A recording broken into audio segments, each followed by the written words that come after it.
15 மினிட்ஸில் மீன் குழம்பு டக்குன்னு சட்டு ரெடி பண்ணிடலாம். உப்பு போட்டு மீன் வச்சாச்சு. அடுத்து ஒரு மிக்சியில் வந்துட்டு சின்ன வெங்காயம், நல்லா ஒரு கைப்பிடி நிறையா சின்ன வெங்காயம் நிறையா போட்டுக்கலாம். சின்ன வெங்காயம் உங்ககிட்ட இல்லைன்னா ஒரே ஒரு பெரிய வெங்காயமும் சேர்த்துக்கோங்க.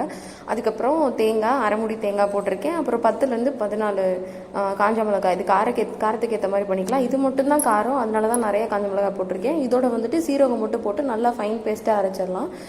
அடுத்து ஒரு நல்லா கனமான பாத்திரத்தில் எண்ணெய் விட்டுட்டு, பாத்திரத்தை இன்னும் அடுப்பில் வைக்கக்கூடாது. எண்ணெய் விட்டுட்டு குழம்பு மிளகாத்தூள், உப்பு போட்டு நல்லா அதை கரைச்சிட்டு, அதுக்கப்புறம் புளி நல்லா ஒரு எலுமிச்சம் சைஸ் புளி கரைச்சி வச்சுருக்கேன். அதுக்கப்புறம் இந்த நல்லா ஃபைன் பேஸ்ட்டாக அரைச்சோம்ல, அதையும் நல்லா ஊற்றி கலந்ததுக்கப்புறம் தான் அடுப்பில் வைக்கணும். அடுப்பில் வச்சதுக்கப்புறம் நல்லா மூடி வச்சுட்டு நல்லா கொதிக்கணும்.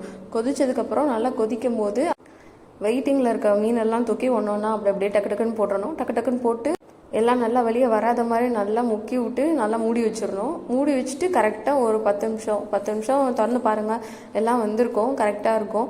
இந்த டைம் நம்ம ஆஃப் பண்ணிவிட்டு சர்வ் பண்ணிட வேண்டியதான். எனக்கு மேகியோட மீன் குழம்பு தான் ரொம்ப டக்குன்னு வைக்கிற மாதிரி இருக்கும். தேங்க்யூ.